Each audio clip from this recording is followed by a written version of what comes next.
ये एक लंबे समय से चली हुई मांग थी, जिसको पिछले आरटीएस 30 बैच के द्वारा भी उठाया गया, जिससे पहले आरटीएस 29 बैच के द्वारा भी उठाया गया था।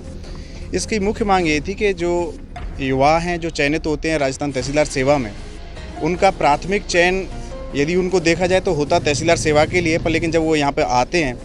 तो वस्तुस्थिति में उनको नायब तहसीलदार के पद पर रखा जाता है, जिससे कैडर को भी प्रभावित होता है और साथ साथ प्रशासनिक सेवा में भी उनके जो लक्ष्य हैं वो भी प्रभावित होते हैं। इसी संदर्भ में माननीय मंत्री महोदय को ये हमने ज्ञापन दिया है। आज मिले हैं, क्या आश्वासन मिले? माननीय मंत्री महोदय ने सकारात्मक हमें आश्वासन दिया है और बताया है कि वो इस पर गंभीरता के साथ विचार करेंगे और हमारी कैडर के लिए जो भी अच्छा किया जा सकता है उसके लिए भी उन्होंने अच्छे से और सकारात्मक रूप से हमें आश्वासन दिया है। ये एक लंबे समय से चली हुई मांग थी, जिसको पिछले आरटीएस 30 बैच के द्वारा भी उठाया गया, जिससे पहले आरटीएस 29 बैच के द्वारा भी उठाया गया था। इसकी मुख्य मांग ये थी कि जो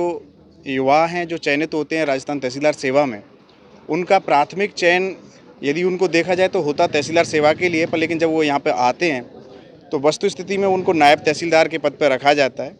जिससे कैडर को भी प्रभावित होता है और साथ साथ प्रशासनिक सेवा में भी उनके जो लक्ष्य हैं वो भी प्रभावित होते हैं। इसी संदर्भ में माननीय मंत्री महोदय को ये हमने ज्ञापन दिया है। आज मिले हैं, क्या आश्वासन मिले? माननीय मंत्री महोदय ने सकारात्मक हमें आश्वासन दिया है और बताया है कि वो इस पर गंभीरता के साथ विचार करेंगे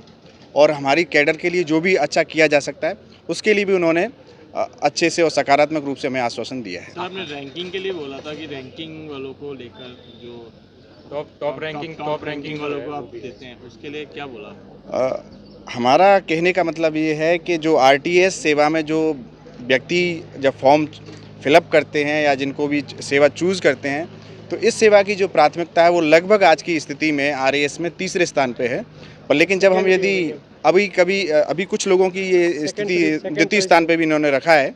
तो ऐसी स्थिति में जब हम नायब तहसीलदार के रूप में कार्य करते हैं तो कहीं ना कहीं युवाओं का और कैडर का पूरा मोराल डाउन होता है।